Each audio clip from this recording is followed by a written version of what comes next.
एतच्छ्रुत्वा सम्परिगृह्य मर्त्यः प्रव्रीय धर्म्यमनुमेतमाप्य समोदते मोदनीयहि लब्ध्वा विवृतसत्त्मा नचिकेतसम्मने।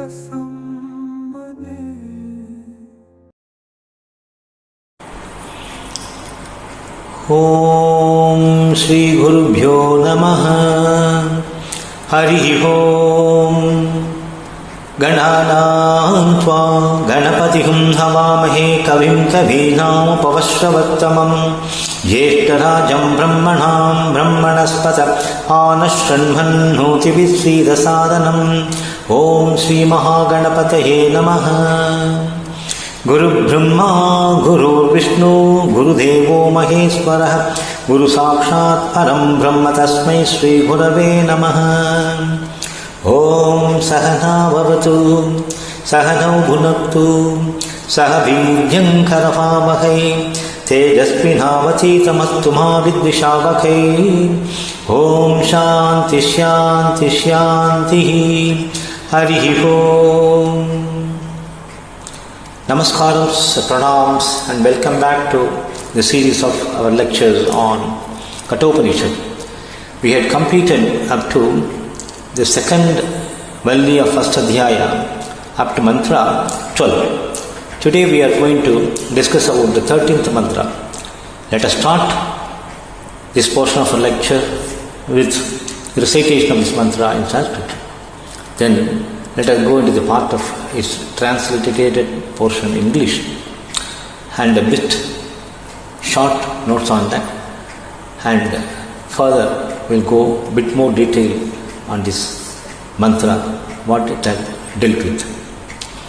Now let me recite the Mantram first.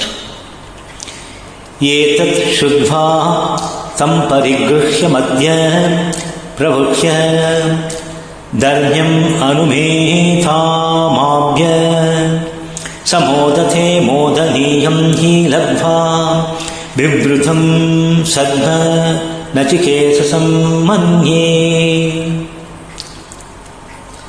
So, the translation, we'll see it now.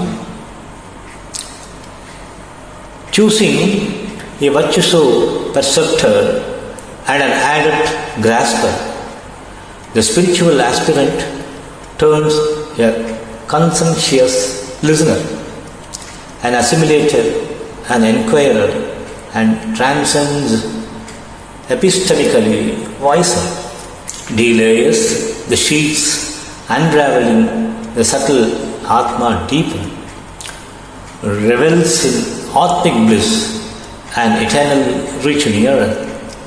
Gates of moksha are wide open, he Nachiketa, said Yama, the Lokapala and the declarer.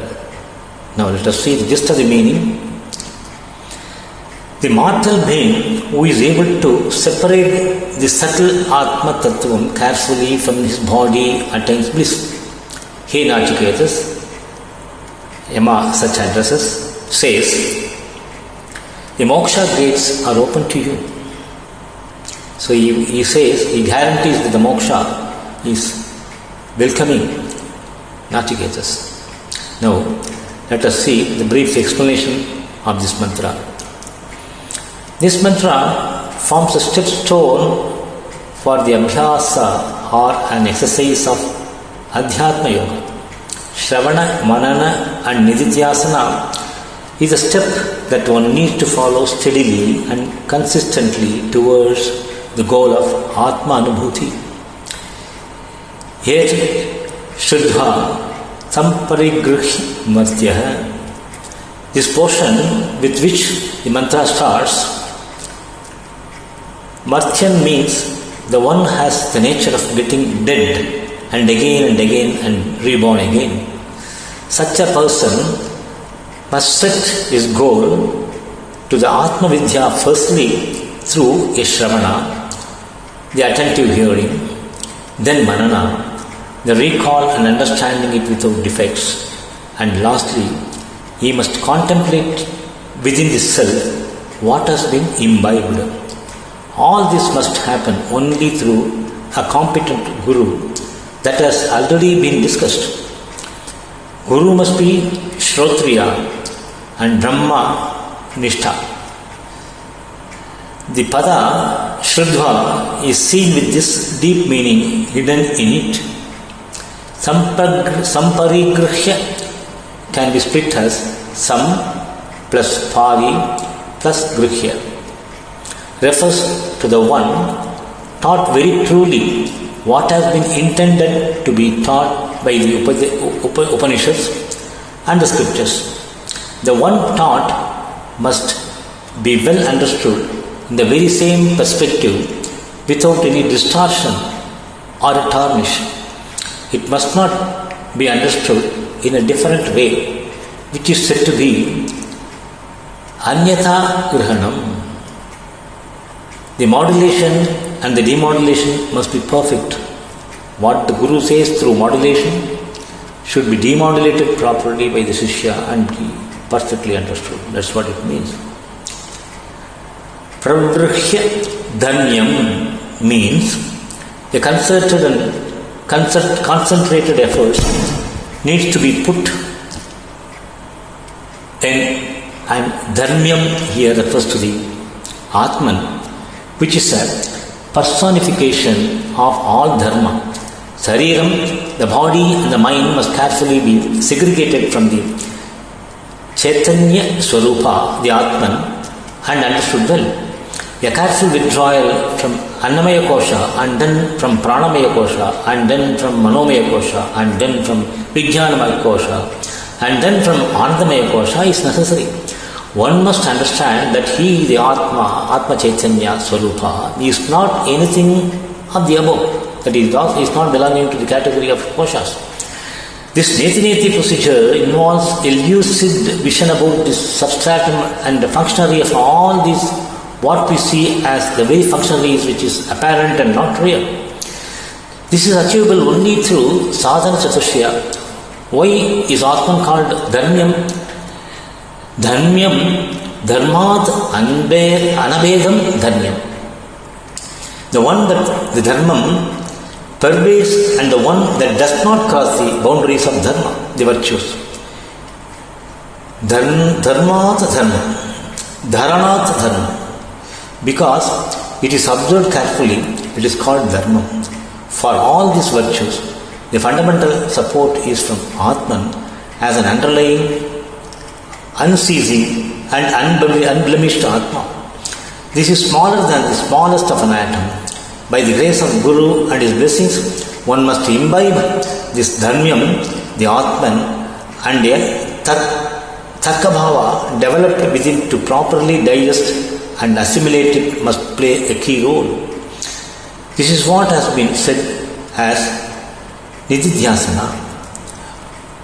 Modate Modaniyam, the one that springs up a delight within in a well-profound manner, is a window through which the Sakshatkara is made possible. Modam is not a mere happiness, it refers to Swarupa Ananda. Pimprasam Sadhva Nachiketasam Manhe. Sadhva here refers to the abode and the very abode of Atma. Yama feels very happy in saying that Nachiketas is a fit person to whom the Dvara, the gates of Mukti or the Moksha, is already and readily kept open. Guru is always capacitated to segregate students as Uttama, Madhyama and Adhama, and all his preachings should be followed on such a track that it will suit to the student. Nachiketas being identified as Uttama Adhikari, Yama chooses to follow the method devised for such disciples. A Uttama Adhikari is already endowed with the sadhanas and does not need any sadhana, upasana and karmanushta only can be observed any further. The aspirant needs to introspectively assess himself as to where he stands with respect to the studies of Vedanta. He should know whether he is in the Madhyama Adhikari Atvam or Uttama Adhikari, this portion and all the things. He has to assess himself. and choose the right thing. So he should properly observe the Shravana Manana Nididhyasana, and he should place himself fit and wherever he fits it properly. So this is what has been discussed in this mantra. Let us see. Om Sahana Bhavatu Sahana Bhunaktu Sahabhityam Karamavahe Tejasvinavati Tamatuma Vidvishavate. Om Shanti Shanti Shanti.